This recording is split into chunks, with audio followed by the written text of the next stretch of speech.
And we're live. Hello to everyone in the chat, Danger Hissy and Mama Atheist, at least for now, and to all, everyone who might be watching in the future. This is a special discussion on media restriction and cultural isolation, um, featuring misplaced faith from Mormonism. Myself as an ex-Pentecostal, and some say that he has a hit reggae song about him, and that he might be, and that even Australians consider him imaginary. All I know is he's not the Stig, but he is Notjah Witness. Hello, hello, hello. Yeah, unlike the Stig, I actually talk. Yeah. I do as well. Yeah. So, misplaced faith. Before we start into the general discussion, I have one very specific question I wanted to ask you as an ex-Mormon. Go ahead. Was Around the World in 80 Days banned for you? Around the World in 80 Days. Yes, by Jules Verne. So I don't know if it was banned, but I don't know if you're talking about the book or a movie adaptation or. Yeah, I'm specifically talking about the book. I don't believe it was, but I also never. It was never on my radar, so that could have been intentional, but probably not. Okay, yeah, I had to ask because there's a chapter where Jules Verne goes for like 5 pages just ragging on Mormonism. If that's the case, then and my parents were aware of it, they might have steered me away from that book. That's quite possible. Yeah.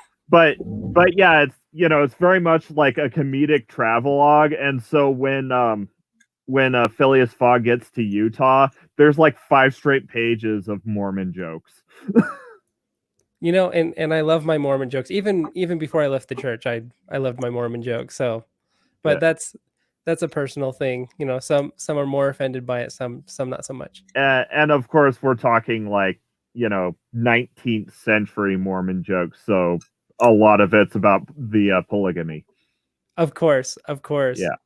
I think there's a lot of like early American writers that actually made comments about Mormons in their novels and literature. Yeah. Yeah. But so we'll kind of move to you, Notjah. So go ahead, let everyone know what you were, and give me a good idea of what exactly, what generally was banned in your household growing up. Okay. Well, I grew up as a Jehovah's Witness, which I suppose would normally be obvious by my name, but not when I'm calling myself Notjah. My actual name, Notjah Witness. That's where that comes from. I suppose one of the more interesting ones would be that a lot of Disney films we're not allowed to watch. It's normally down to personal decision for specific things, but sometimes the Watchtower will use examples. Like I know, what was it? Or basically anything with sort of witchcraft or sort of spooky ghosts, demons, anything like that. It's all considered the same kind of stuff where we're not meant to really watch it.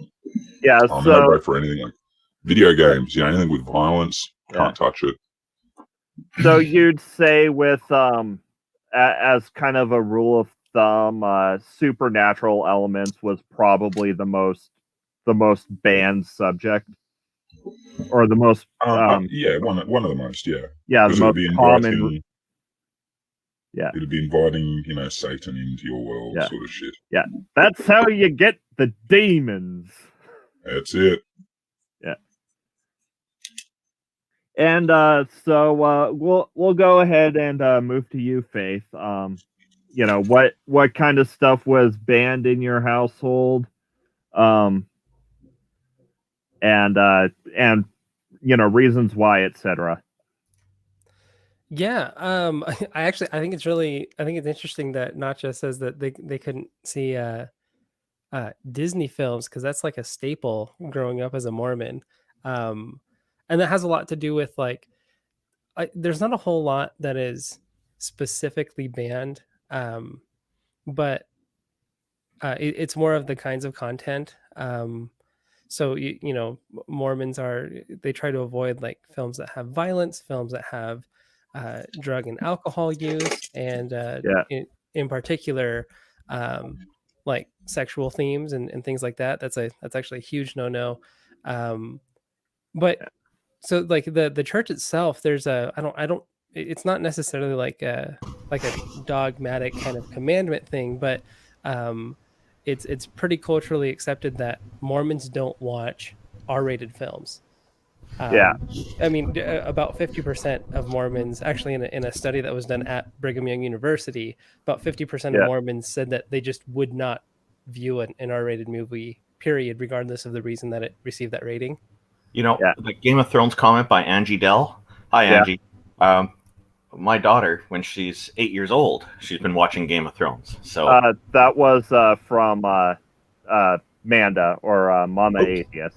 Oh, I got the name wrong. Sorry about that. Yeah. I thought it was Angie Dell. Sorry. So she's just as wonderful a parent as I am, I suppose. Yeah. Oh yeah, Mama Atheist. Hey, there we go. Yeah. And so for misplaced faith, so would you say that the most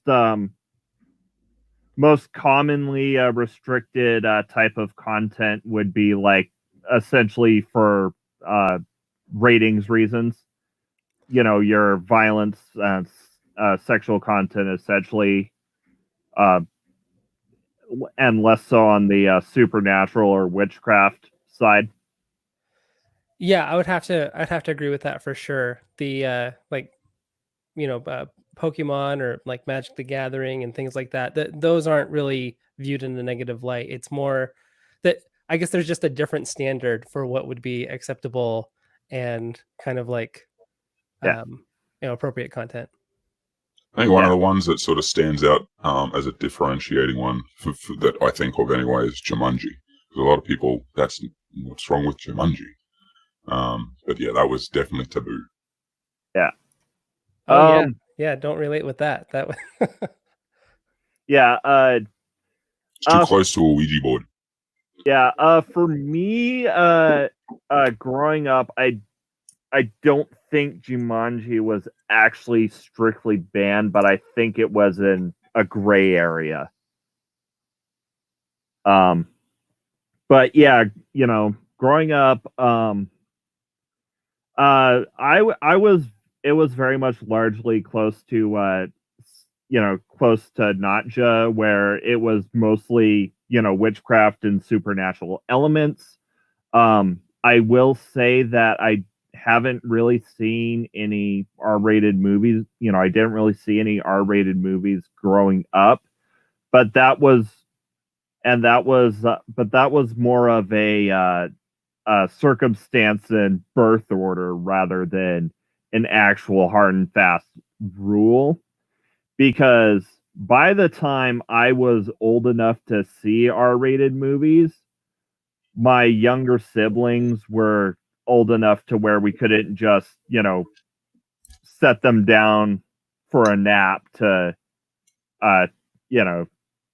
so we could watch it. Yeah, that makes sense. What religion did you say? What religion you grew up in? I was Pentecostal. Okay. But as an example, Mary Poppins was too witchcrafty for my mom. Oh wow. Yeah. And yet, I can understand why, especially coming from where I come from. But yeah, damn. If I can interject on that, actually, I've just had a thought now that you said, that you mentioned the witchcraft. I don't know enough about the religions that you two came from to be able to speak Yeah. to this. But I know in Mormonism, there's a lot of mysticism and like godly power involved in Uh, the Mormon religion, and that might actually be a reason why it's not seen as being so taboo. Oh, yeah. Well, the thing is, yeah, Pentecostals, I mean, they don't say that they practice magic, but they practice magic, what with the faith healing and the exorcisms and the speaking in tongues and the prophecy and whatnot. Okay, sure, yeah. Mhm. Yeah. That's true. So we have the same thing. So But, maybe that's not but that's all from God through the Holy Spirit, so that's okay. sure. Yeah, that's know, fine. Anything else, of course, but anything else is how you get the demons. I mean, like Pokemon was, they were all demons and it was about evolution, so couldn't have anything to do with Pokemon growing up. And Randolph, you just jumped in. Did you grow up in a media restricted household? No. Okay. I actually grew up in an area where there's gangs and crime going on in the streets, so TV was the least of the worries. Yeah. But we didn't really.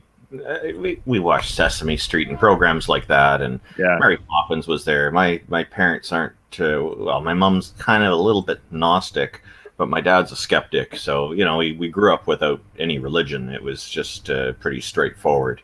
So there's no problem with anything like that. Well, obviously the only restriction would be no Playboy Channel or anything, but we didn't even have pay TV, so we didn't even have that. As a kid down at the end of the street, his dad had that, and we'd sneak in and watch a little bit. And I tell you, as a little kid, we're curious, and then ended up being kind of disappointed, and so we didn't end up watching it for very long anyway. Yeah. So okay, this is kind of boring. Okay, time to move on. Now we've seen it all. Yeah. So you're basic MPAA guidelines, so not really much of an issue. Yeah, but I do know. I remember there were some kids that the parents were highly restrictive about anything on TV. Oh yeah, could have been seen like demon worship, and there was somebody who was even probably concerned about Sesame Street or any TV at all, because there's always somebody like that. So it's back in the 1970s there. So yeah, but yeah, like for instance, I like even before watching the Telltale video on Jehovah's Witness urban legends, I had heard a version of the Smurf story. So that is actually not a Jehovah Witness specific thing. Okay. But yeah, so I'm sorry, but yeah, I'm not really sure how much you'll be able to contribute to this particular discussion, Randolph. No, that's okay. I can mostly just listen. So okay. I just thought I'd join you because you put the StreamYard link up in the chat. So yeah, but yeah, that was mostly because that's that was the only way. That was like one of the only chats that I know. Notjah actually pays attention to. Oh yeah, gotta have him in here. Yeah. And actually, Jen, Granny Jen, Teletubbies were okay, but by the time they got to, the US, me and the older of my siblings, me and the older of my younger sisters were already kind of out of the age range for that. It's for a very young age, and I remember my kids enjoyed it for a very short period of time, then moved on to other more sophisticated cartoons.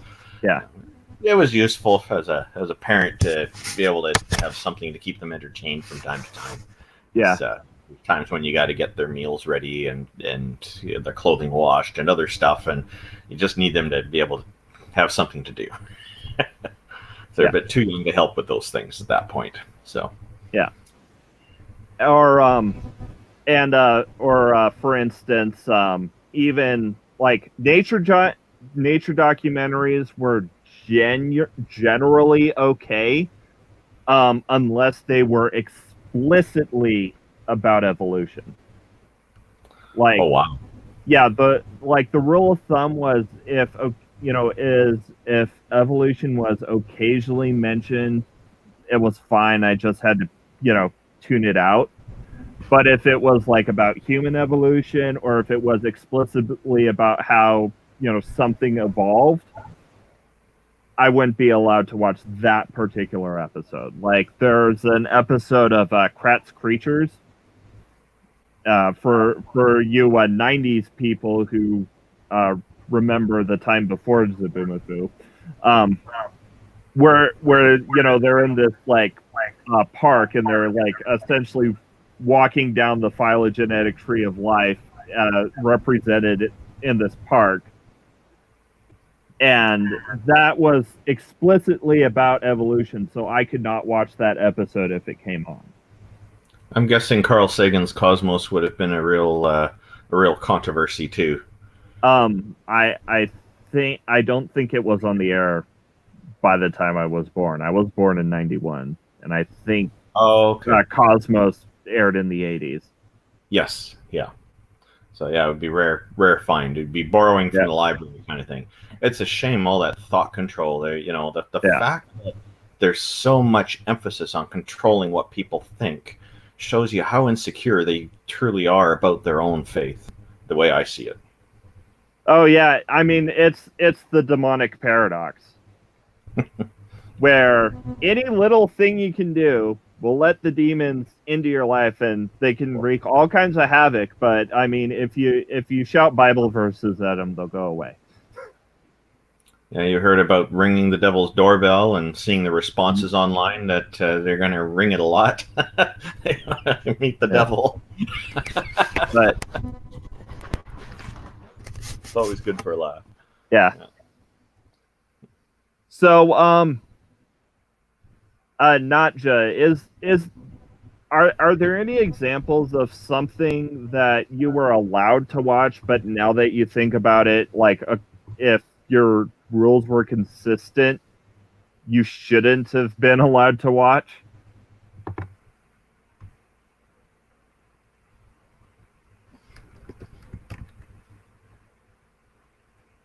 He might be at his video game console again.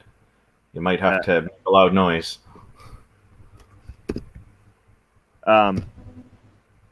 Okay. Maybe he's in a game getting chased by demons right now. Yeah.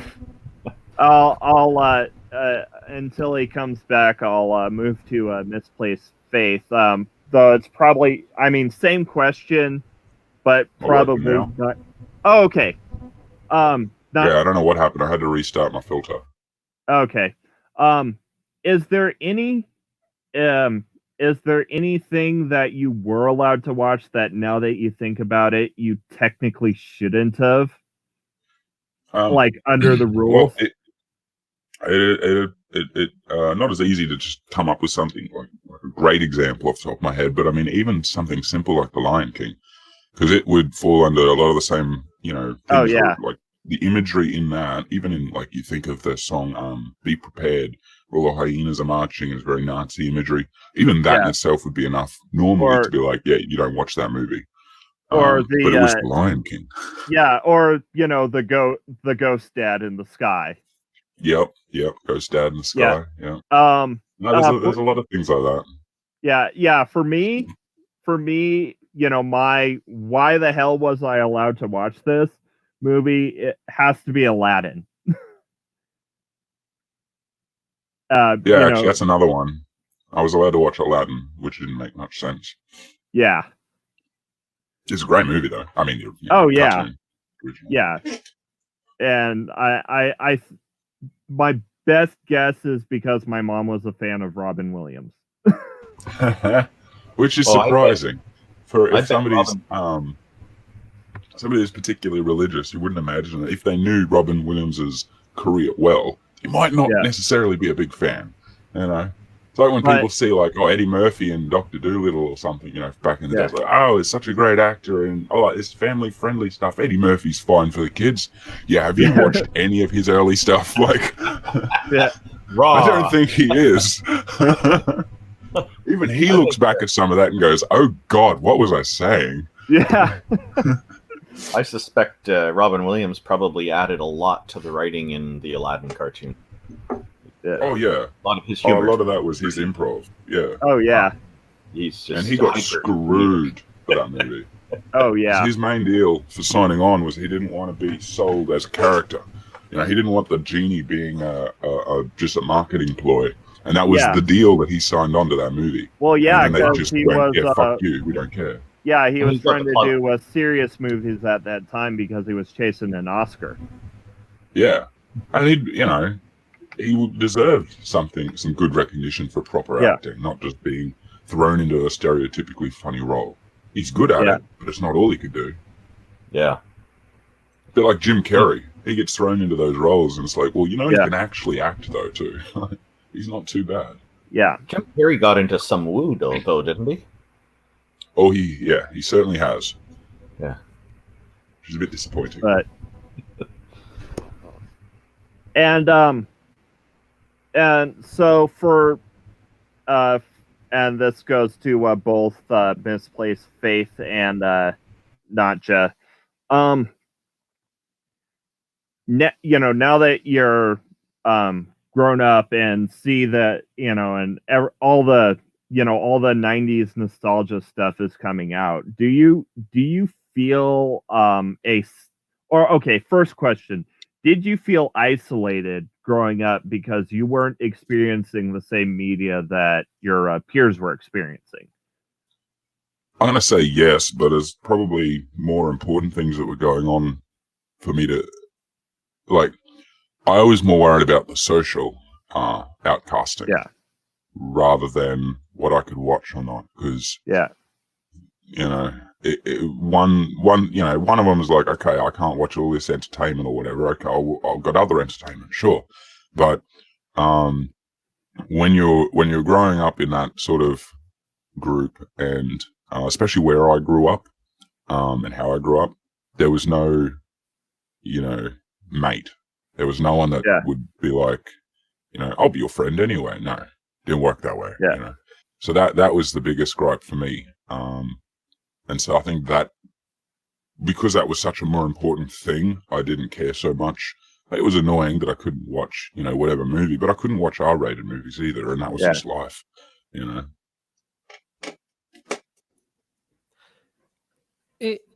In my experience, I don't know that I had this a whole lot, but I have a good example. There's a movie that came out called Hardball with Keanu Reeves. I don't know if you remember that movie. It was about a little league baseball team. Doesn't cross my mind. Sure, no problem.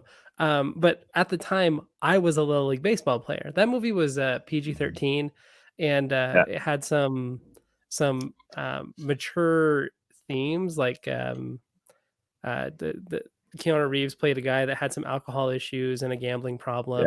But it was a lot about the baseball, and I guess there was like some aspects of like inner city issues and some racial stuff going on in that movie as well.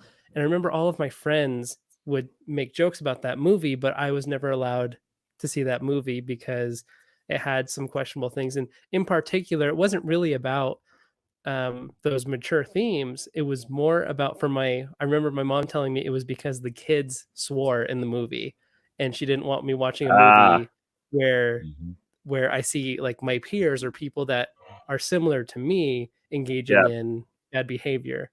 And so it kind of goes along with what you were just talking about with like the inconsistent thing, where it's like the big picture wasn't really the problem. It was like a really small, insignificant piece that made that decision for me, I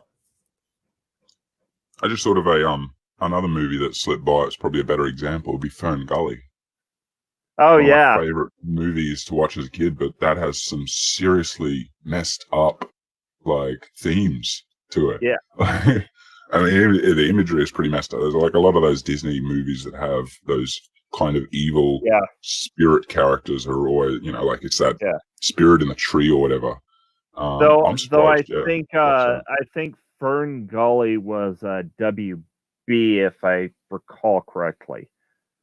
Yeah. Big difference. But or like one of my favorite animated movies is Road to El Dorado, and I know for a fact that I know for a fact I wouldn't have been allowed to watch it, except that I had already seen it, except I saw it in theaters while I was spending the night at a friend's house. So, the genie was already out of the bottle. That's it, yeah. Oh, that was a good movie too. Yeah.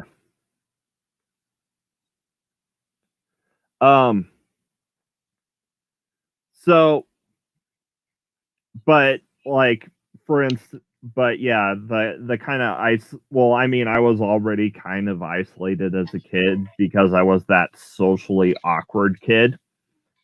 The socially awkward bookworm kind of a kid growing up. But me too. Yeah. But like whenever I was like talking with people, like even at my youth group, it's like, like they'd bring up like, Pokemon or Power Rangers. And I'm like, yeah, I haven't seen it. And they're like, you haven't seen Power Rangers? Like that kind of look at like, what was your like, did you have a childhood? You didn't see, You guys actually gone back to watch those 90s Power Rangers? Again? Well, I haven't. You have them? Oh, I thought you were going to say you have them or something. Like, wow, okay. Well, I haven't. And even if I did go back to watch the 90s Power Rangers, it wouldn't be an again because I never seen them. Oh, wow. Yeah. But I watched a little bit of it again, and you could probably pick any old 90s show, right? Like, or even 80s show. And the ones that really, in your mind hits that nostalgia point where it's like, God, that was the best show ever. Go back and watch it. You will see nothing but utter garbage. Like, you will almost not be able to watch them again because the quality is so shit in every way that nowadays, looking at it with what we're used to, we're like, oh, how is that even entertaining? Like, I think it's fascinating. Just there's a lot of that's to do with the technological advancements and stuff, but still. I don't know, because maybe it's a live action thing, because I've gone back to watch like Batman the Animated Series and Animaniacs, and they both still hold up.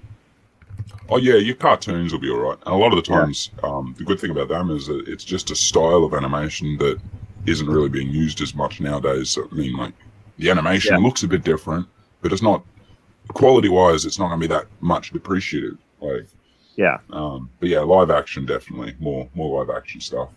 Even like old TV shows, like, it's like watching, your midday or TV, like, what was that really shitty show with the doll? There was this Passions. It was like one of those shows that would be on in the middle of the day for like housewives, and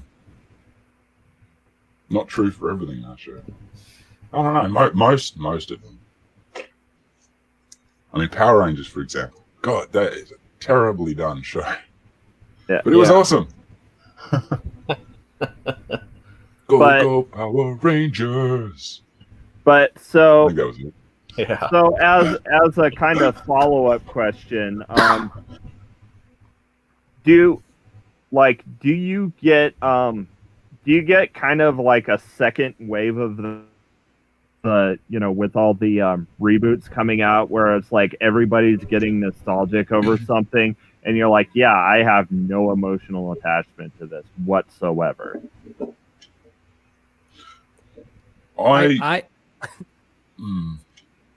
In my case, that's a yeah. That's a big yes for me. But it doesn't affect me like in a big way. It's just I have like friends who connect on these certain like pop culture references and things like that, and I just don't get it. And I'm not like, for example, not that it's bad or anything. I'm just probably not going to go back and watch Power Rangers so I can understand these references.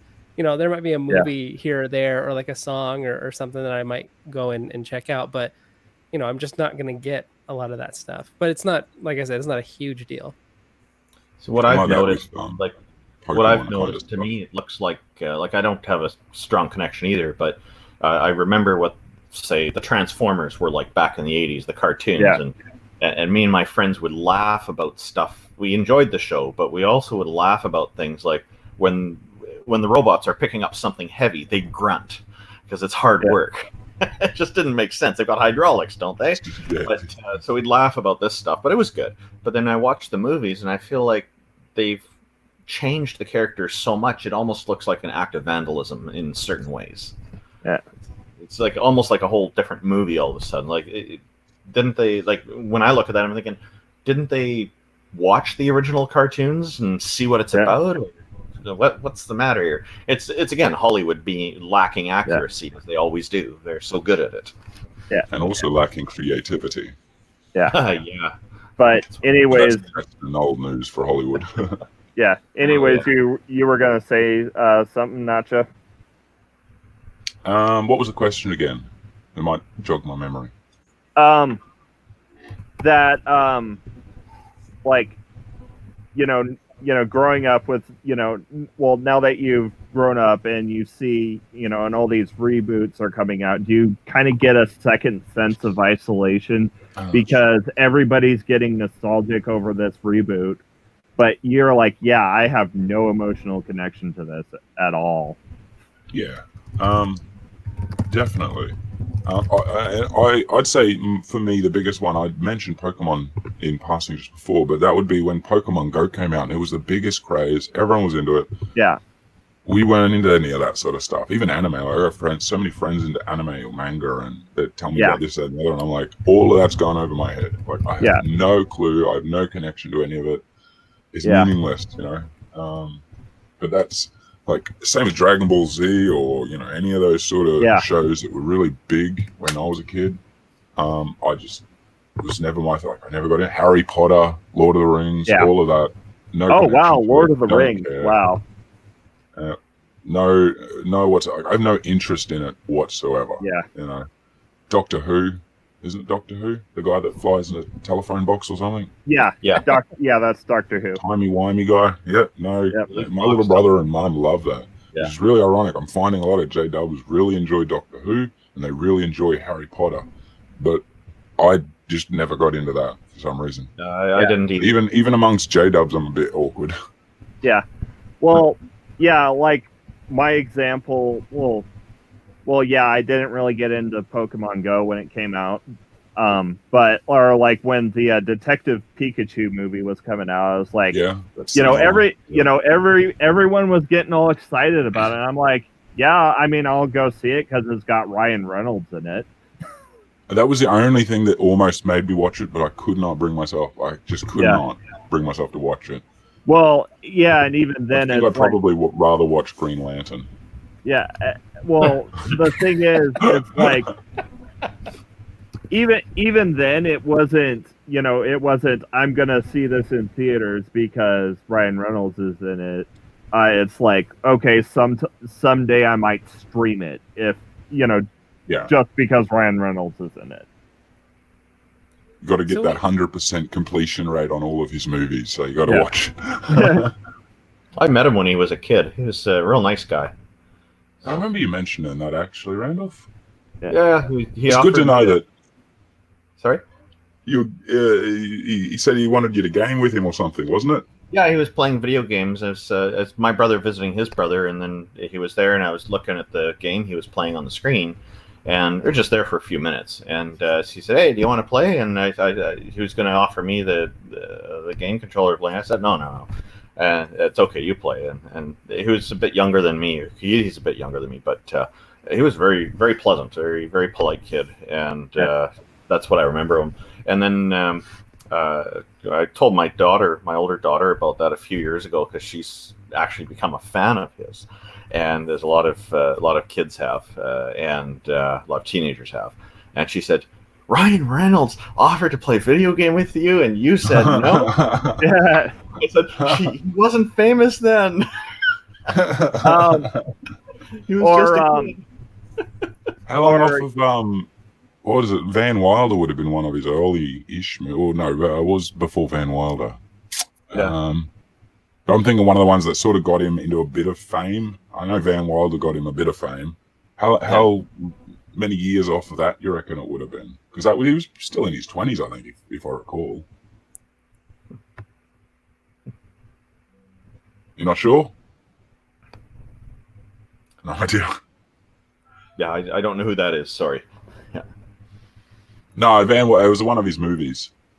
Oh, okay. One of his early movies that sort of is where it got him famous. So I was thinking if you met him when he was young, I was just trying to think, I wonder how many years it was until he actually started getting famous. You know, what was that? The difference there. Yeah. That's all right. Just a curiosity question, nothing serious. Yeah, I know. I remember he was heavily into sports too. So he's quite fit. You can see that. So it's just.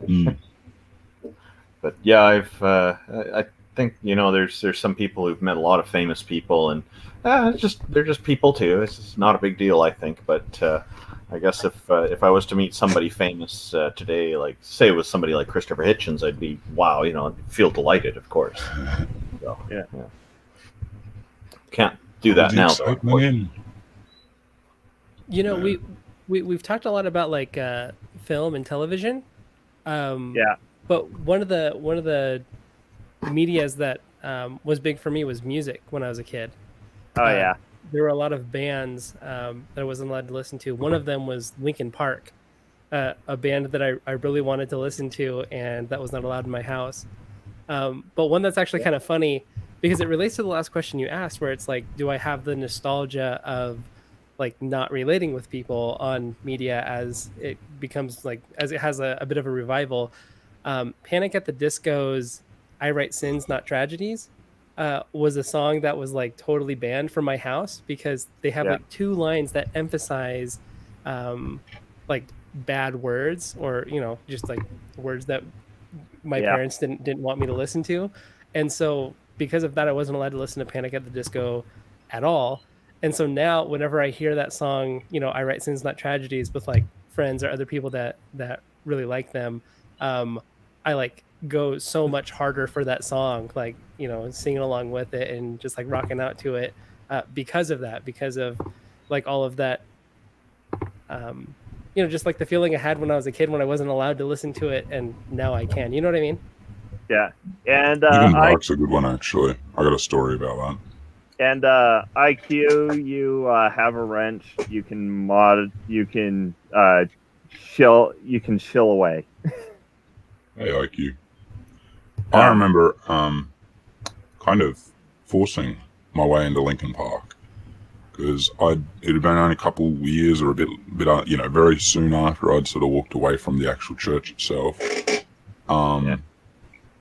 That's like, because before then, the only music I listened to was my parents' music.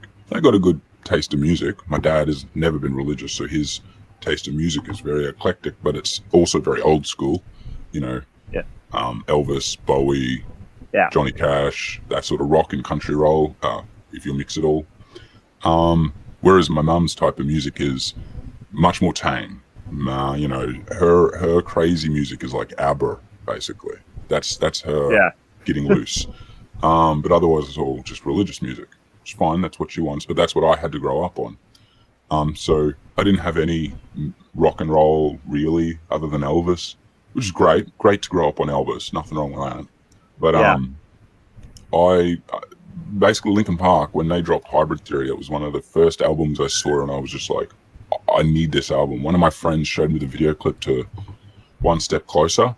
I'm like, I'm getting this, I'm taking it home, and I took the album home.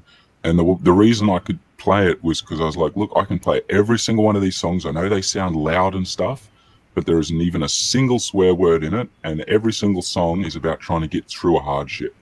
It's getting out of something, that's bringing you down or whatever it might be. It's an optimistic sort of look. Yeah.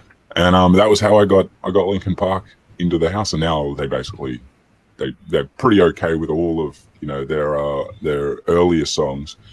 And then, what was it, Collision Course. When he started, they did with Jay-Z, and there's a bunch of swear words in it. There's, you know, all these tones. Like, I can't play this now at home as easy as I could. Like, what are you doing, Linkin Park? Yeah. But, they ended up being my favorite band though because of that. They were my first like band I chose.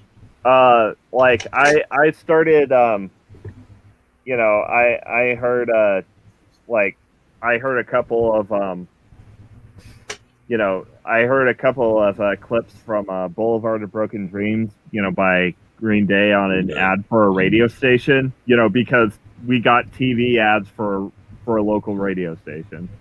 Figure that.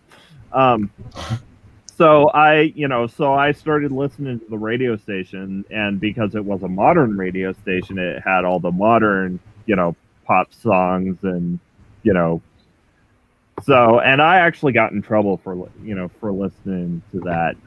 But like I didn't, music wise, I wasn't sheltered as bad as I could have been because my dad was a classic rock DJ. So basically any rock and roll from like the 50s up until like Nirvana was okay. Just, you know, modern stuff was, you know, too risque.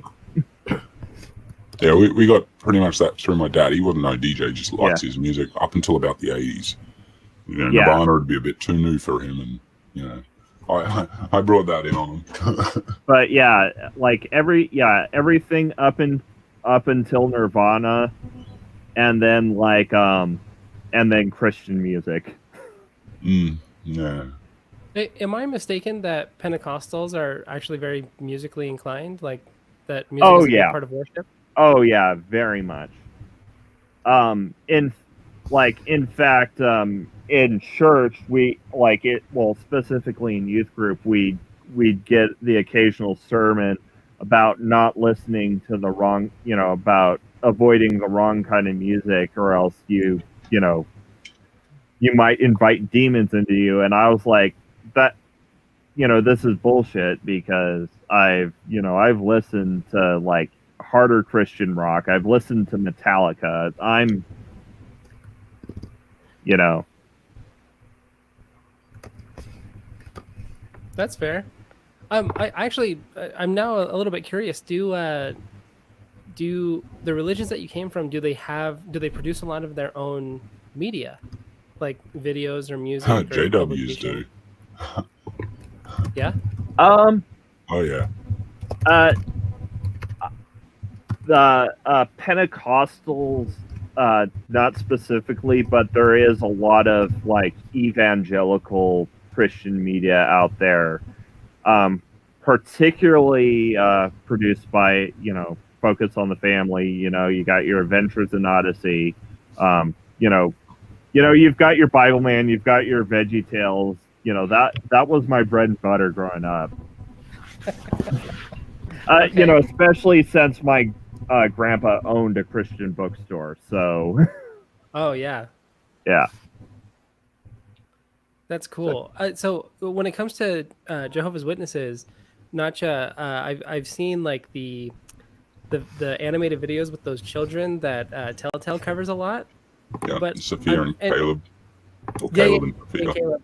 And like I'm familiar with like Watchtower, like religious publications, but like do you guys have other media like music and like even video that I'm not aware of? They do have all of their composed orchestral music that they'll use for songs in their songbook, which is like 100 or 200 or however many songs they have written up that everyone will sing along like 2 or 3 times per meeting, or church gatherings called a meeting. There's all that, but more recently with everything sort of being pushed online or going, you know, to computer, tablet kind of format, they've started to create music videos for themselves. And yeah, like they're actually getting into the arts, if you will, just so that their J-dubs will have stuff to listen to and watch that is Watchtower approved. Is that as cringe as I imagined it would be? Yes, it really is. Like, it's really bad. Like, I mean, and the production values are fine. Like, they've put a lot of money into it, and they got people that know how to, create a video, sure, but the actual production itself is so cringeworthy. It's pretty sad. Yeah. I'm not sure how many they've made yet, though. I know of at least one that I've watched, or at least watched a little bit of it before I couldn't take it anymore. But it would not surprise me if that's the direction they're going. They're going to start making a butt ton more. Yeah. And we'll see them all on Telltale's or John Sears' channel. And then a month or two later, maybe on my channel. Yeah. Gotcha. I mean, I don't know if you guys are aware, but the Mormon Church puts out a lot of content, even like maybe not blockbuster quality films, but getting pretty darn close, like full length, motion pictures, and then a ton of music. And there's, I mean, I know it's a small world within the Mormon community, but like there's a lot of musicians that you've probably heard of that are Mormon, and the church does a lot of collaboration with those musicians as well. Well, and did you ever get excited? Like, we're talking about the restriction of all the normal media that every other kid gets to watch. So did you ever get? Because I got excited when I'd find out there's a new video coming out from the Watchtower, and I'd be like, sweet, something else I can watch, because they've got all these different videos, they're all mostly religious educational kind of videos that you watch young people ask, or the story of Noah, all this stuff, all these productions they've made. And so you'd get used to watching them because that's the main content that you could watch. Or as a kid, that's what, that was your bulk sort of collection.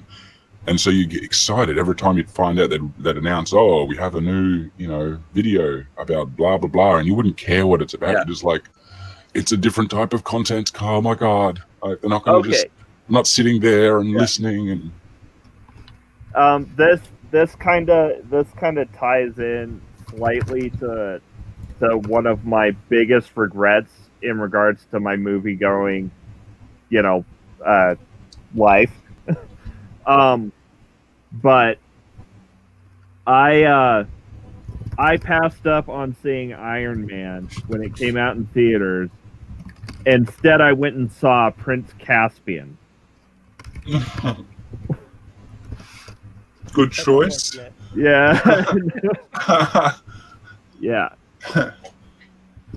Yeah, I remember when the first Iron Man came out, I wasn't that into it. Oh yeah. It wasn't until like the second one that I was like, oh yeah, I'll start watching these. But yeah, I was all about the Narnia movies when they were coming out, because I was like, I want to see everyone when it comes out. They were huge though. They were pretty big. Like, big before Marvel came along and showed us what big is. Yeah.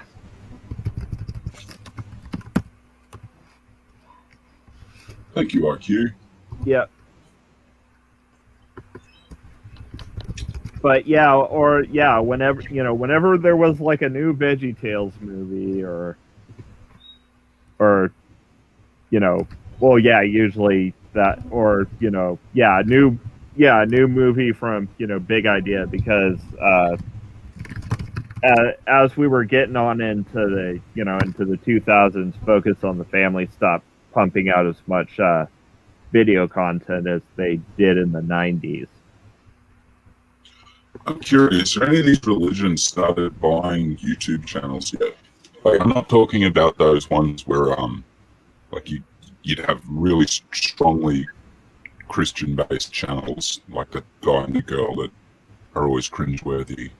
But like, I'm thinking more on a corporation level where they can more buy influence and have things be, like subtly inputted and changed scripts in small ways of what would normally be all, genuine secular YouTube channels about whatever, not religious based, where they can actually start inputting their influence. Because that would be something I wouldn't be surprised to see different religions start to do. Yeah, I haven't. They already do it with TV. So. Yeah, I haven't really seen anything like that, and from what I've seen from Focus on the Family in particular, they've more shifted their focus to political activism as opposed to kids media production. Big yikes on that political activism, because Yeah. same thing's going on with the LDS Church. Yeah, and it seems like there was a Christian media boom in the 90s, and then like a bunch of studios like ended up closing down in the 2000s. Sure. Might be a sign from God. Yeah. I don't know that the Mormon Church is buying like secular YouTube channels, but I know that I've seen a ton of advertisements from them on YouTube, and also like billboards and other things like that. But there are other ways that the LDS Church kind of gets out there within the secular world. For example, they have a sort of partnership with Ancestry.com, and so anybody that's doing genealogy work or like indexing, old records and that kind of stuff, family history, they will be exposed to the LDS Church a lot, and the church. Oh wow! Yeah, and the church is involved in other kind of secular endeavors, but ones that relate to the LDS Church. I'm not sure if it's clear why having a relationship with Ancestry.com would benefit the LDS Church, or if you're familiar with that. Yeah. Really? So the LDS Church, they have these temples where they perform like sacred ordinances, but within the temple, some of the sacred ordinances are performed on behalf of people who have passed away. They're not dunking dead bodies, but the baptism for the dead. Yes. Yeah. And so it's a vicarious work. So like they're not actually like baptizing like dead bodies or anything. But in order to do that, they have to document who the person was. And so that's why family history and indexing and that kind of stuff is very important to the LDS Church. And I remember hearing, didn't they do that to like controversial or not controversial figures necessarily, but like famous figures or something? Yeah, I think they did it for Hitler a couple times. Oh man! So I'm not actually like. He needs to be forgiven, of all people. Like. I'm not well versed on the controversies around that, but I know that I've heard many people talk about those kinds of situations. So essentially what I'm saying is I don't know that that's true. I just know I've heard a lot of people say it. Yeah. Makes sense. Oh, gotta go. Hey, thanks for having me in here. I appreciate the invite. Yeah. Thanks. Have a good one. You're welcome. Good having you. Very interesting listening to you guys. Sorry? Yeah. It was very interesting listening to all this. Take care. Bye-bye. Yeah. Have a good one, mate. And I guess we'll move on to books, since we kind of covered films, TV, and music, and of course the elephant in the room in regards to books, or rather the lich in the room in regards to books, is Harry Potter. Yeah, that one I never got into. Yeah. But if there was anything, I was never short of books. Because that's one thing J-dubs do really good, is books. Yeah, always have more books to read. Oh. Yeah, I didn't Harry Potter's okay. Okay. Yeah, but I think a big reason why I'm not really that into Harry Potter is because I didn't read it until I was already in my 20s. And so if I had read it when I was like at the target audience, at the target age, I probably would have I probably would have liked it more. Sure. I mean, that makes sense. I also didn't read it until I was in my 20s. And actually, Ring, you and I are the same age. Yeah.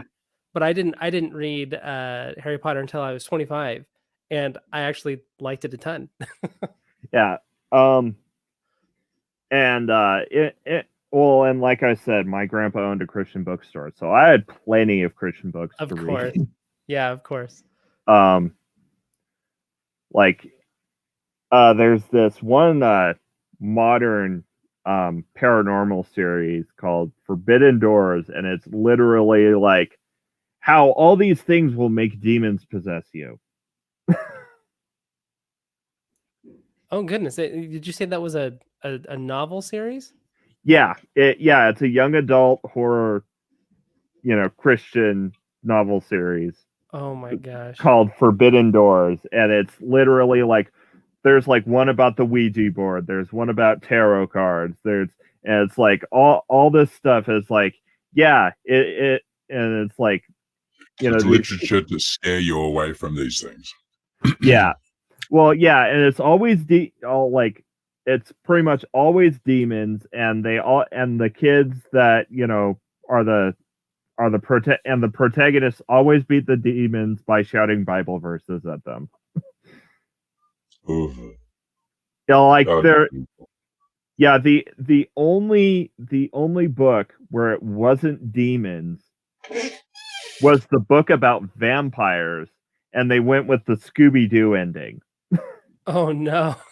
Yeah, where it was like because there was like this vampire movie being filmed in Transylvania, and people started dying with like holes in their necks, right? And at the end of the book, it turns out that like the first one just like died of like a heroin overdose or whatever. But the director or whatever to stir up publicity started killing people and making it look like a vampire did it. These books are sounding a lot like the Goosebumps series to me, and I know they're not super similar, but just like the way that the plot and the concept is set up reminds me a lot of that. Yeah, they were actually quite fun as kids. I enjoyed. Oh yeah, for sure. Series. Oh, that was on the no list. Yeah. We weren't actually allowed to have them. The only time I'd be able to read them was to be at another person's house, because almost everyone else had that whole series. But what I could collect were those little cards, the little, I don't know, the what are they called? Where they change the image changes when you move it, when you rotate the card. The holographic cards. It was like them, and you'd get the collection of Goosebumps. I still have my fucking collection. I couldn't collect the books. I couldn't, collect the shows or anything, but I could fucking collect that. And now I have actually got all the shows, because the internet, you can download everything. Yeah. So I was like, yep, I'm going to get that. They're terrible, and I'll almost never watch them again, but I'm going to fucking get them. Yeah. And of course, the Golden let's see. So demons were outdone by the best Bible rapper. Makes perfect sense.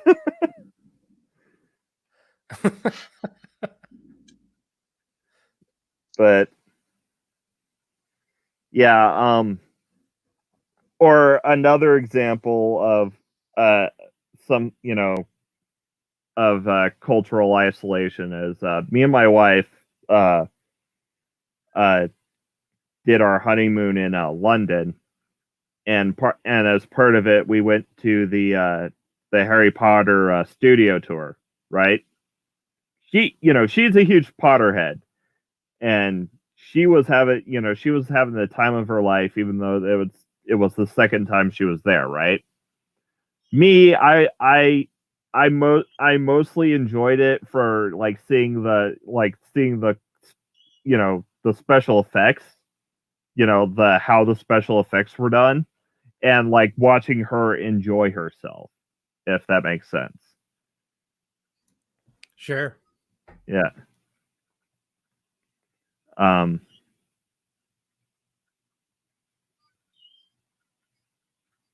And wow, Doc, thanks to bring down the tone a bit. But he was joking. Yeah, I know. I was just in case there's other people watching and they don't see the chat down the track. Yeah, no, sometime, I have one of those weird senses of humors where I like to draw the joke out. Nothing wrong with it. Yeah. Or another thing is my sense of humor is very referential. So like but because I grew up, in a sheltered Christian home, like half the references I use are from stuff I've never seen. Like what? That's fair. Yeah. Oh man. Oh, I can't think of any off the top, off the top of my Put you right head. on the spot. This will probably shock you guys. I could do that with anything referencing Star Wars, because I know Star Wars well enough that I could be like, the I am your father line, all those sort of references you could bring in as at any time. Never watched the movies. Yeah. I think I've watched a bit of the original first one or something, or maybe it was the re-release, like the I don't know. One of them I've watched a bit of, and I just was like, yeah, no, this is so boring. Yeah. Even as a kid, I couldn't get into it. Hey. Yeah. Or like, game over, man. Game over, man. Game over. No, yeah. A lot of that comes from the internet, though, wouldn't you think? Yeah. Like, because I've got the same thing where I couldn't even tell you. Isn't it Predator or something, that movie? It's Aliens. Yeah. I haven't watched them either. Yeah. But I know the reference, or your alien coming out of the chest scene, and yeah. We can't. Which one is it, Amanda? Was it Star Wars? Yeah, Amanda. Yeah, Amanda's a huge Star Wars fan. Oh well. Say la vie. A lot of my humor is in reference to Vines. But when Vine was popular, I was on my Mormon mission, so I actually never used or downloaded the Vine app. But even today, a lot of my jokes reference Vines after the fact. Or cool. It's like a lot of people get their referential humor because it's like, haha, we've both seen the same thing, so we're making jokes about it. Meanwhile, I'm like, I am the Borg. Your culture will be assimilated. All your references will be used to service me. Pretty right. Yeah. Yeah. And I have seen some Star Trek Next Gen, just not a lot, but that wasn't because it was restricted. It was just a relic of, growing up in the 90s where you had to actually be there to watch it when it was airing. Right.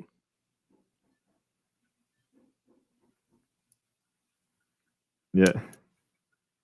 Trying to think if there was any reason I never got into Star Trek, but I think it was just because I pitched it in the same sort of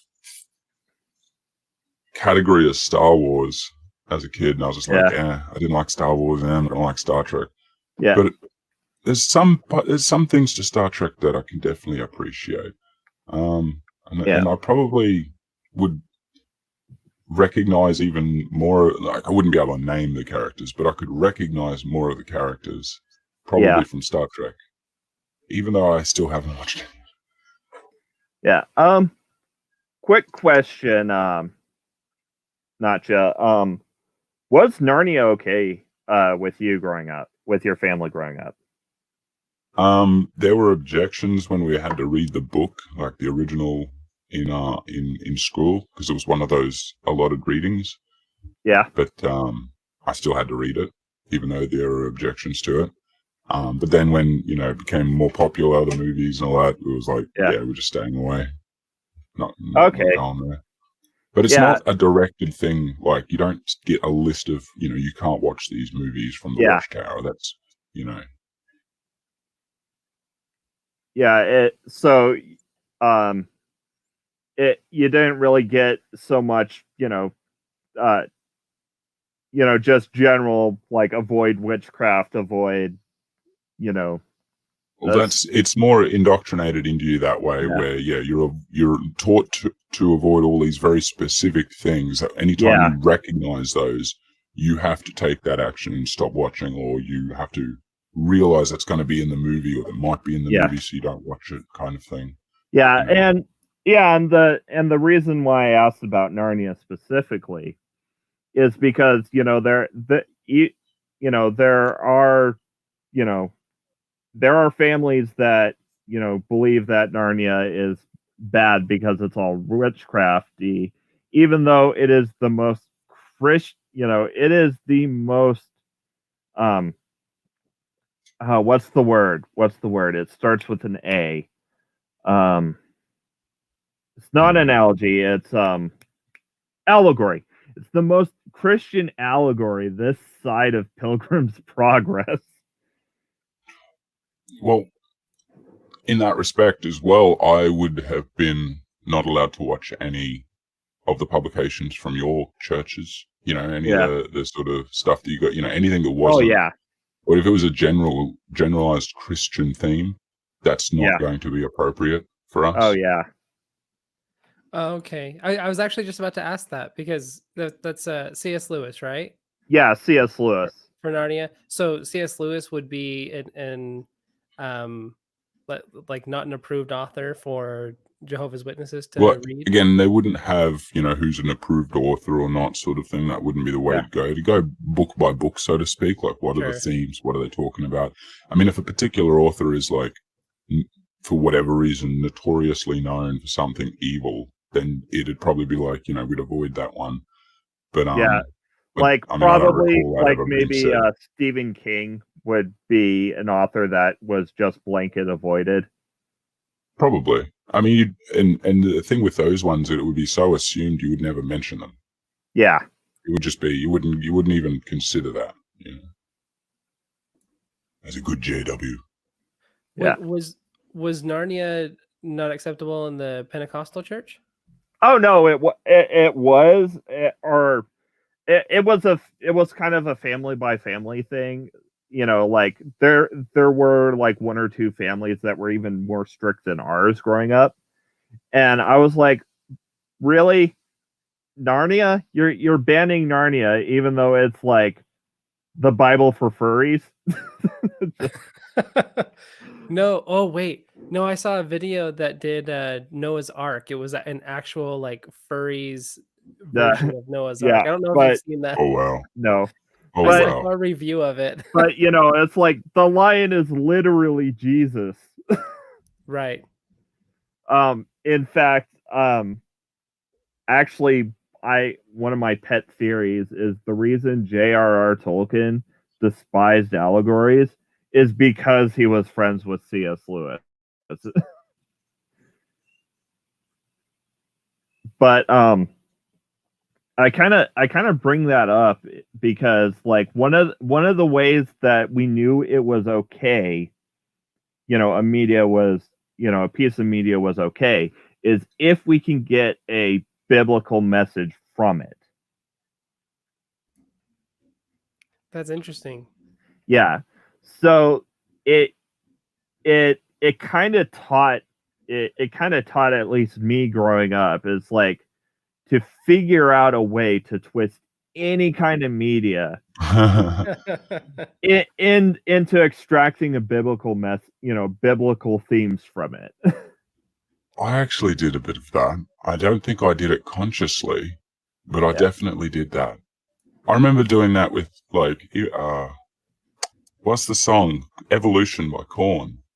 Because this is even well after I'd walked away from the church, but I'm still mentally trying to, keep it all in line, sort of thing. I don't know, doing that mental gymnastics just for myself.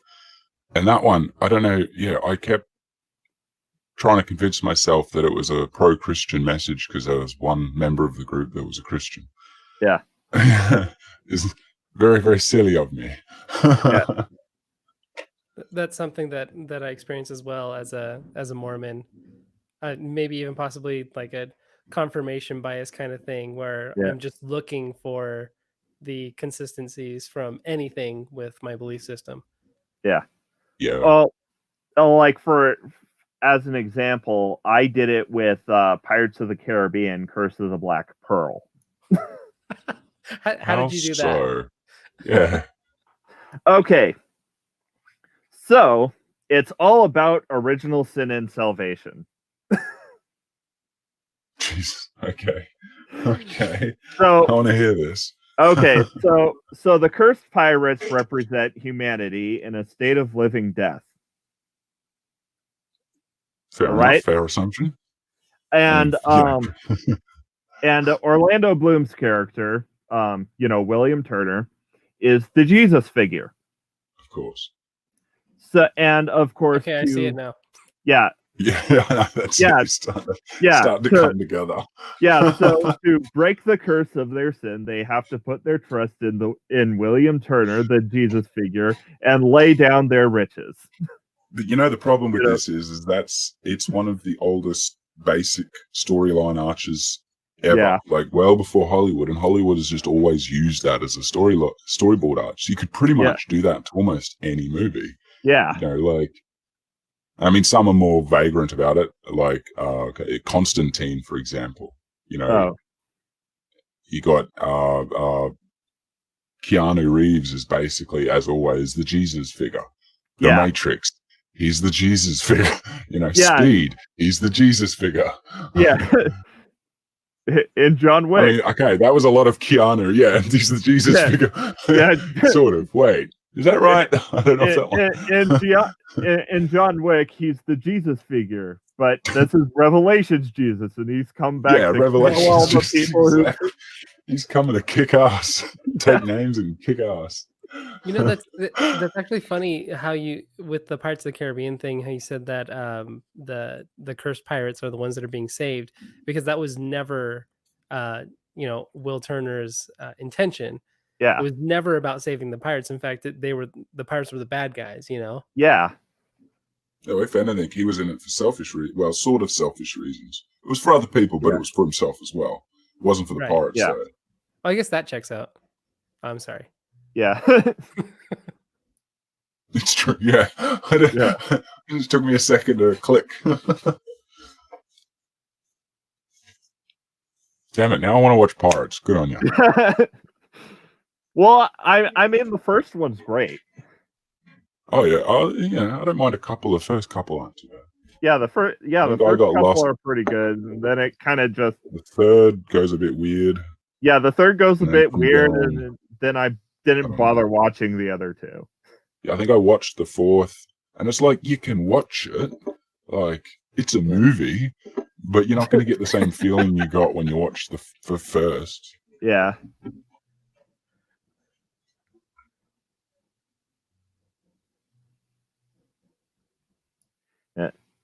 Problem is, while some of us can suspend disbelief for a short time to enjoy a bit of fantasy, there are many who cannot. How do we solve that problem? And I don't know if, and I think part of the reason, at least for, extreme fundamentalist Christians, is they take, what they see as the most important book of their life at face value. So why should they do anything else with any other piece of media? Well, it's all as serious. Like, and if you take the word of the Bible that seriously, where it's, demons and heaven and hell and all that, you have to take everything else seriously, because everything else is within that realm. So, I mean, even the imaginary stuff, there's some evil intent behind it, because that's the world we live in, kind of thing. Yeah. Everything that, isn't godly is Satan trying to get you. Yep. He's gonna get you. He's gonna get you. That's how you get the demons in your life. Come at me. I will devour you.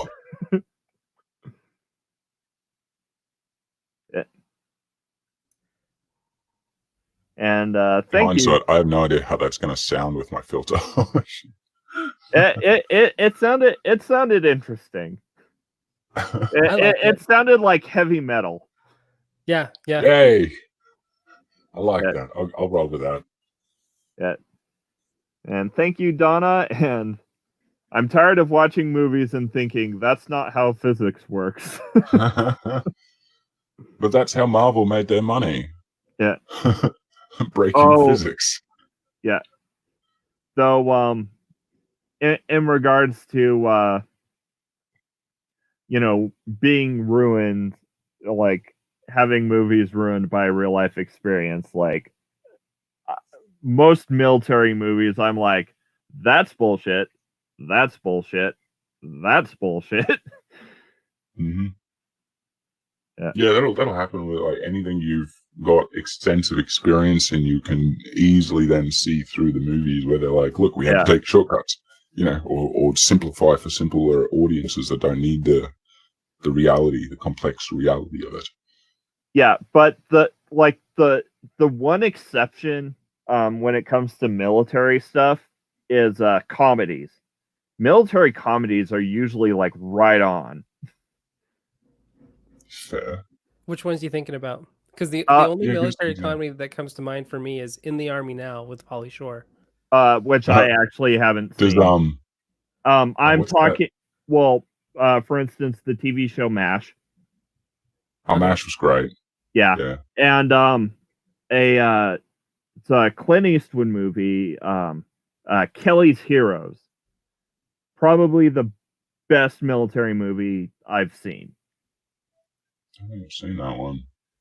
But it's not exactly the it's not exactly, the technical stuff or whatever, but they get the culture perfect. I'm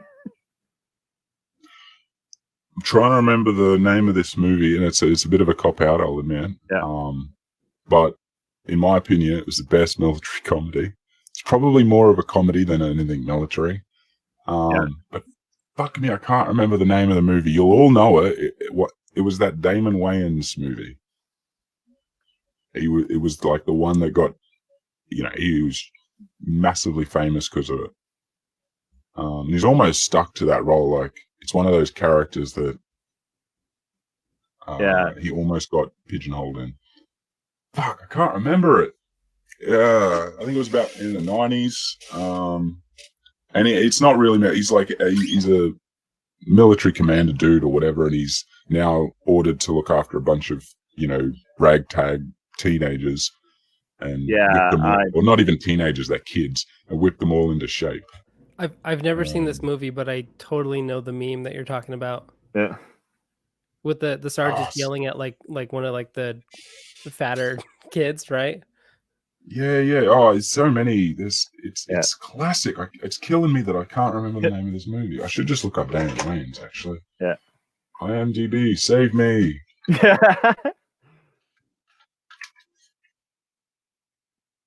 But about focus on the family, there is one way that they are still kind of Major Pain. Major Pain. I was thinking I was thinking Major Pain, but like because I had heard of the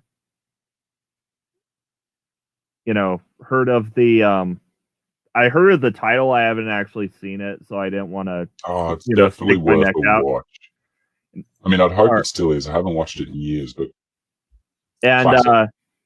and the reason why we didn't mention Full Metal Jacket is because we were talking about comedies, and while Full Metal Jacket does have some comedic parts, it is not a comedy. No, it's a pretty serious one. That one. Yeah. It's a rather serious movie. And have either of you heard about Plugged In Online? I don't know what that is. Okay. I think so. Well, it's run by Focus on the Family. It is a Christian review site. In that they'll take a movie and they'll pick through it and find every single thing that might be objectionable and list it all out. I think my mom used to use that. I have younger siblings, and I think she uses that for them still now. That sounds like the sort of thing that would take longer to read through that list of things than it would just to watch the movie. Correctly, which would be like every single line, you could probably pick out 3 or 4 different things where it could be objectionable. And so you do that to the entire movie, you've got 4 or 5 times longer script than you would have just reading the script of the movie. Well, I think they're looking for like very specific kinds of content, right? Yeah. Okay. Yeah, like there'll be a section on positive elements, and then a section on spiritual elements, and then sexual content, violent content, crude or profane language, drug and alcohol content, other negative elements, and then a conclusion. I just imagined a positive and a negative. Positive, it is a family-based film. Negative, it is a lot of incest. Yeah. Well, so one of the things I thought of as you were going through that list is like, you know, the topics that they're looking for are limited to the things that would be important. Is this a Christian based website? Oh yeah. So it would only be the things that are important to. Yeah, it's straight up run by Focus on the Family. Yeah, but that would be, you know, everything that their morals would consider, which is pretty much anything and everything in life.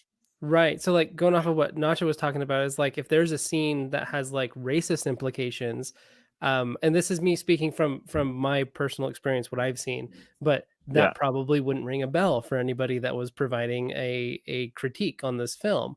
Right. And so a lot of things that probably should be brought up wouldn't necessarily be brought up because they're looking for specific topics that are important to these people that have like similar values and mindsets. Yeah. Okay. So that's probably right. Yeah. So you're probably not going to get a review that's like, oh, that's not how physics works. Like, was it? Oh no. That earlier in the comments. So somebody said that earlier, but there wouldn't be a review for that. It might be like that's not how science works because evolution isn't real. Yeah. Or that would be something I'd imagine on there. Like for instance, under other negative elements, because I went ahead and pulled up the review for the 1990s The Lion King. Oh no. Is it going to talk about the dust that spells sex? Yeah, that might be under sexual content. Timon and Pumbaa take their no worries attitude a bit too far. What? Yeah. Okay, but Nala's sexy eyes do get Timon and Pumbaa sometimes take their no worries attitude a bit too far, and they say it will solve all your problems. Several toilet humor gags show up, and most focus on Warthog Pumbaa's flatulent tendencies. Fart jokes are unbiblical. Yeah. Yeah. Apparently nobody in the Bible ever farted. Okay. For sexual content, let's see if it... Yeah. Simba and his betrothed counterpart, Nala, rub their heads together, share kisses in the form of licks. Simba's meerkat pal Timon dresses in a skirt of leaves to dress in drag and dance the hula.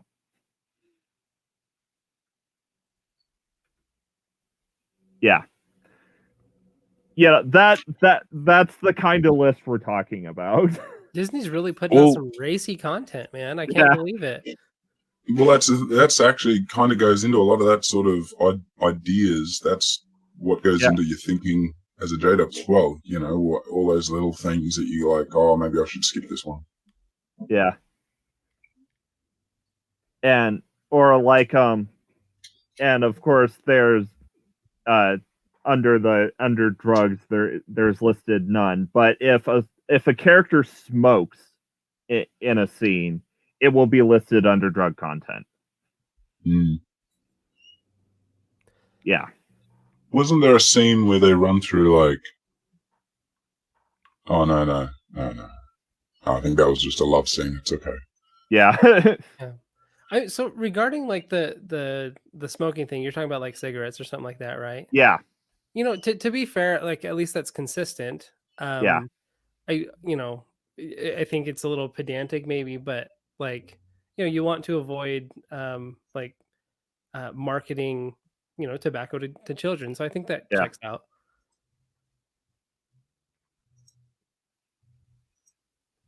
Okay. But also, in regards to spiritualism, because of course there's a section on spiritualism.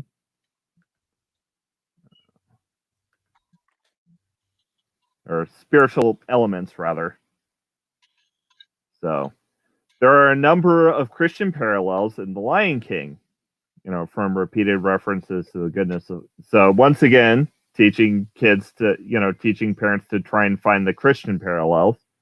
And then it's like, but there is also spiritual tribalism, because there's a shaman character, Rafiki. And so it, they'll point out what they see as the good and what they see as the bad.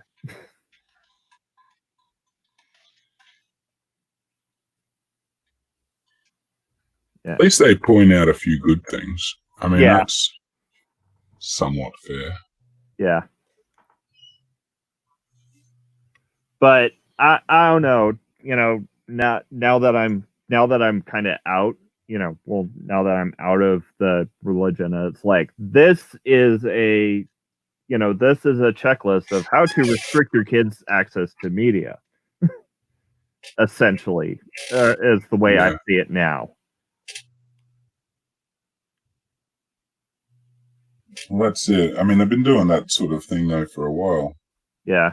Like that's what parents do, even when they're not Christian. Yeah. And to an extent, it's fair, but well, I mean, like for instance, I have no problem with the age rating system. Because sure. It's like, there's some content that would probably freak out kids and probably shouldn't be shown to them unless they're mature enough to handle it. Sure. Like, for instance, I wouldn't show an 8-year-old Full Metal Jacket. The problem these days is that not everything is as rated, regulated as well as it was when it was all coming through the tube. You now have access to all of that at any age almost, if you're smart enough. Yeah. And a lot of kids are smart enough. I don't know. There's also something to say for when a person, even as a child, thinks that they might be ready to see something, they might get a shock, but they won't go looking at that again. But they did it on their own. Like there's something about that learning experience. Like, was it Randolph earlier who said about the porn when he finally got to watch some porn and it was just like, he snuck his way to watching the Playboy channel, and it was like, this is boring. Well, that kind of I think something to say about that. I mean, within reason, of course, but considering we now have the internet access and for everybody pretty much. Yeah. These kids, it's not going to take long for the kids to be able to just get around your parental controls. My ears were burning up, kids. Yeah. Hey, Randolph. Welcome back. Around your parental controls. Oh, I can hear me. Yeah. Hey, Randolph. Welcome back. I don't think he muted. There we go. Still good. Yeah, sorry about that. Yeah, no problem. Yeah, it's just I think there's a problem with a lot of people they underestimate the intelligence of children these days. Yeah. And my own kids included. I try not to do that, but we tell them, hey, challenge anything. We try to prepare them as best we can for what they might encounter on the internet, and we don't put any restrictions on it, and they're just fine. They're really not interested in seeing that stuff at a young age anyway. So as soon as they see any kind of video, some nudity, they usually switch to something else because they're like, I don't want to see this. Yeah. So it's really not a problem. I mean, trust your kids. A lot of people, if you give your kids trust, they're more likely to take it seriously and feel trusted, and then want to do well with that. Because ultimately, children really just want to please the adults who rule their world, so to speak. But a good relationship with them is important. Yeah. Yeah, but like for instance, like I wouldn't show like Saw, to a kid unless I knew that kid could handle it. Oh, Doc Fearsom's mentioning Pink Floyd in the Wall, and we had our kids listening to that before. That's it right there. Yeah, thank you, Doc Fearsome. We were doing that, had that kind of music playing before they were 6. And I remember at first some people were saying, oh, this is a bad influence for these kids. I said, well, let's find out what our kids think of the song. And first thing they said, it's a song about bad teachers. Yeah. I'd say they got it right. Yeah. So the other thing that'll give them a good musical start. Oh yeah, it's good music. That stuff, yeah, and Supertramp, quite good too. Misplaced Faith is trying to say something. Yeah, no worries. Ring, you were talking about how you wouldn't show like a kid the movie Saw, right? Yeah, like that's a pretty easy one to like agree on. But one of the things about these age ratings is that like they aren't completely consistent. Yeah, from what I can tell. Oh, I'm currently watching the Star Wars Clone Wars series, the animated series on Disney. Oh, that's great. That's a good one. I haven't seen the whole thing, but it's fantastic. Yeah, it's really good. But there are some parts of it where I'm watching it and I'm enjoying it, and I think this would probably be pretty heavy for a child. And I know that this TV show is targeted at children. And sorry, I want to read this comment that's up here. Yeah, Amiga Nuts is right on the right on. I wasn't saying they're exactly the same. There's a difference between healthy restrictions, like keeping kids stuff from what they're not ready for yet, and you shall never watch this. Yeah, exactly. I actually think so like if your rating system is based on like the actual content, like a parent should be aware of the content that their child is viewing and make sure that it's appropriate for that child's level of maturity. But when that system is based on the concept of sin, you have a problem there. Yeah. Oh yeah, and right out of the gate, designed to fail. And that being said, the MPAA is still, I mean, it's the best. It's the best thing we have currently, but even that is not very good because it will weigh like same sex, even a same-sex kiss would be enough to get at least a PG-13 when like when we're some other things are some like elements of other things are there can be things like violence, for example, which will still be in a G-rated, no problem. Like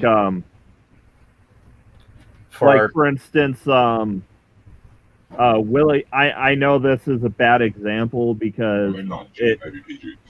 I know this is a bad example because it came out before PG-13 was a rating. But like for instance, Willy Wonka, that scary tunnel shit. Yeah. And that's got a PG rating. Or heck, it might be rated G. Hold on. I'm gonna check. There's also, as far as I recall, they did change when they brought in the different regulations. Did they change a lot of the what they were rated for a lot of the older They movies. keep changing. It confuses. It got so confusing as a parent seeing the different. And a lot of the time it's different. You just ignore it. Different here to what it is. Yeah. In Okay. America, Yeah, it for came out example. in 1971. But yeah, for instance, the Blues Brothers is rated R. But it's a great movie. All right, we watched it with our kids. Yeah. And that's just because of profanity. Oh, wasn't that a good Christian comedy? I mean, they were trying to say church or something. Exactly. Yeah, they're on a mission from God. And there's Die Hard, the Christmas movie. Yeah. You know, we take our kids for years. Good example.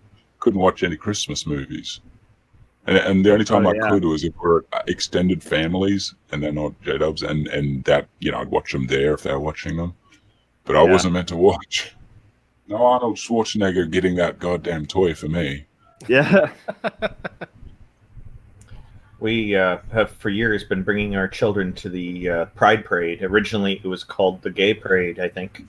And the name's changed now to just Pride Parade. But some of our friends reacted to this, and they said, "What? How could you do that? Your kids are going to see all kinds of stuff." And I said, "Great, and if they have questions, we'll be right there to answer them. Better that we answer questions our kids have than somebody else in some other context that we don't know about, But it was really interesting, struck me, is when they're, I guess, maybe 6 years old or something like that, there's this group of people dressed up in lots of leather to look like dogs and cats and other animals, and it's obviously a bondage group. And they had one lady came up and she's dressed as this cat, and she gives this little squeezy ball toy to it's just a ball. Gave it to her, and our daughter afterwards says, "That cat just gave me a ball," and she didn't see any the sex stuff. What the kids want to see is what interests them, and she's interested that here's a cat. She didn't notice any of the other lewd stuff. It didn't matter, right? So there's already a kind of a natural filter there, it seems. That's why we're not so worried about it, but people worry too much. Or a better example, Watership Down was rated PG. Yeah, it was a pretty hardcore movie. What did Pulp Fiction get rated at? Pretty sure that was R. Yeah. Or at least, like most of his movies are R. Yeah. But it should be watched by everybody. But yeah, Watership Down is PG, but the Blues Brothers, which is a lot less messed up, was rated R. And yes, they did have Nazis in them. And yes, Pulp Fiction was rated R. Yeah. What was Indiana Jones rated? Because I think it's PG here, and it had Nazis. Indiana Jones was rated. I think Raiders of the Lost Ark. Yeah, Raiders of the Lost Ark was rated PG, and then Temple of Doom was rated PG. Damn. Can you look up Big Trouble in Little China? I'm just curious about it now. Yeah. But great movie. And actually, Indiana Jones was one of the reasons why PG-13 was added as a rating. Oh, really? Yeah, and The Last Crusade was PG-13. Those were good movies, though. Yeah. Those were a lot of fun. The 80s were a great time.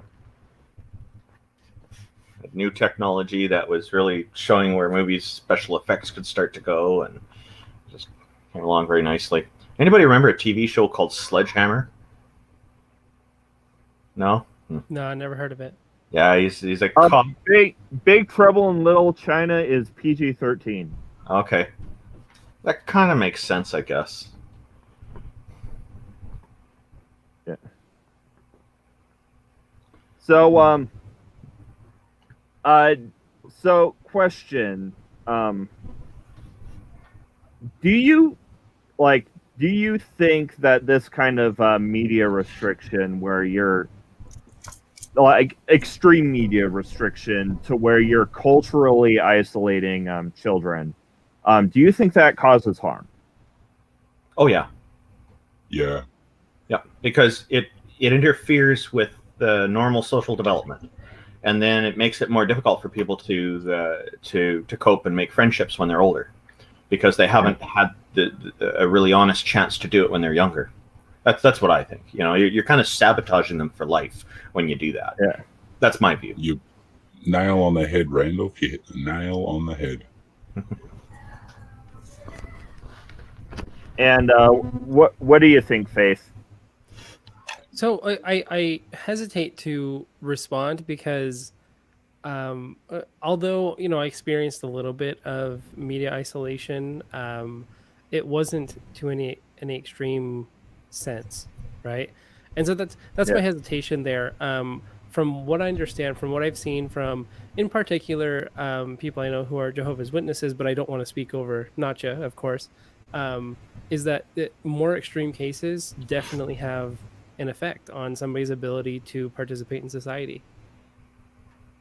Yeah. And it goes beyond just, like I was talking about earlier, like, you know, understanding cultural references. It goes well beyond that. Just a person's ability to function with other people that participate in, you know, a community. Yeah. And now, and yeah, I think it does hamper the ability of people to integrate with the society at large, which, which keeps people, well, like I say, culturally isolated. In some ways, that's the goal as well. Yeah. Oh, I'd say most of the time it is the goal. Yeah. Or the people who run the organization at the top, anyway. Yeah.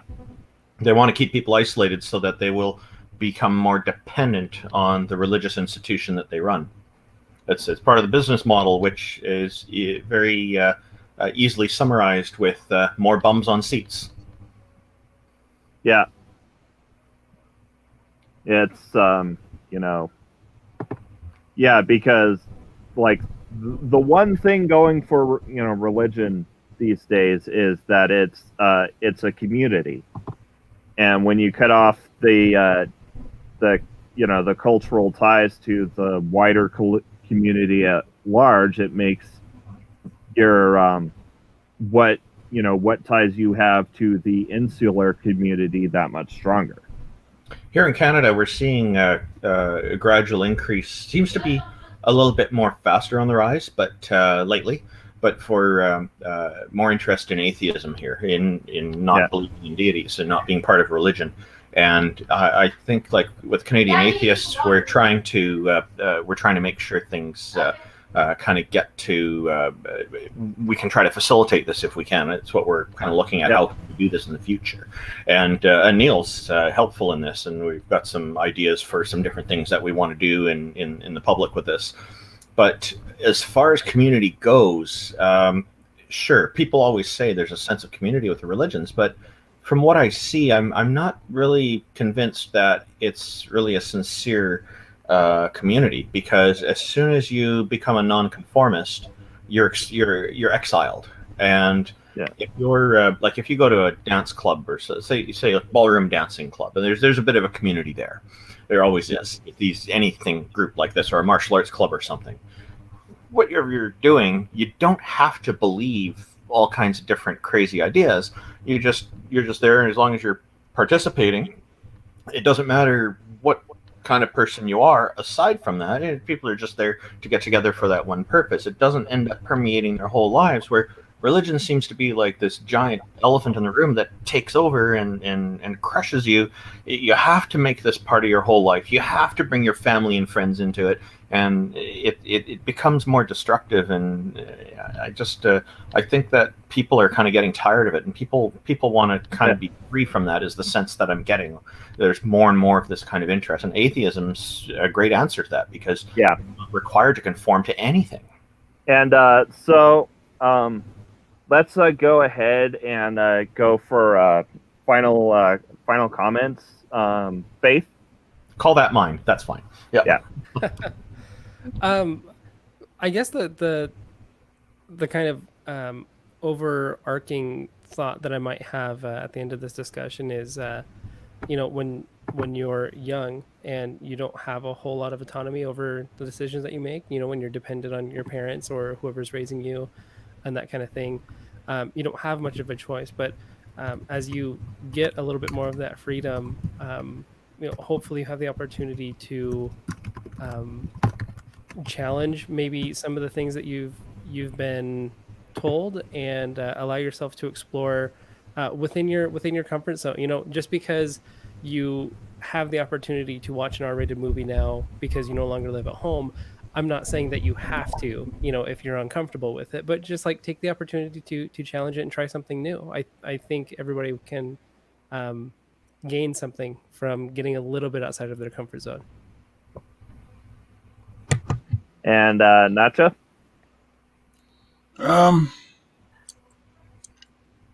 Bit tricky.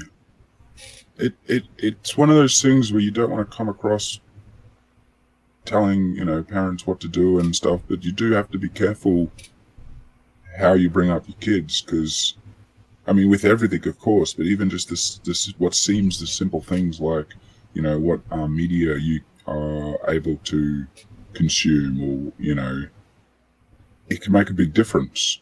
It can have this rippling effect throughout their lives, and you might be intending it for nothing but good, but that doesn't really mean much if they have to live with the consequences. Yeah, and if you don't expose your kids to other ideas, other works that explore other themes, then how will they then you're not really educating your kids, you're indoctrinating them. Oh yeah, and it extends to schools, because there's some cultures that segregate the boys from the girls, and I'm against that too, because I think it's important to learn how to grow up with people of all different types as much as possible. And as I say at the end of all my videos, indoctrination is a hell of a drug. But so let's go ahead and do a last round of shilling. Misplaced Faith, go ahead and shill yourself. Okay, I'm actually not familiar with shilling, but you're talking about just shamelessly plugging. Tell everybody who you are and what you do. Yeah, Promotion. Cool. I Misplaced Faith. I talk about atheism. I started talking about atheism and ended up talking a little bit more about my experience as a Mormon and an ex-Mormon. But you can find me on YouTube and also on Twitter at misplaced_faith. And if you just look up Misplaced Faith on YouTube, hopefully you'll find me. And also, Misplaced Faith is like it was a tweet by Misplaced Faith that inspired my Quetzalcoatl video. That's right, and I really liked that video. You did some good work. Oh, thank you.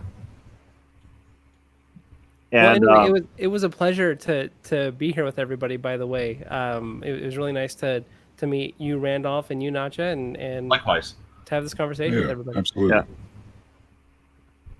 Yeah. And as for a mama atheist, praise sexy twink Jesus.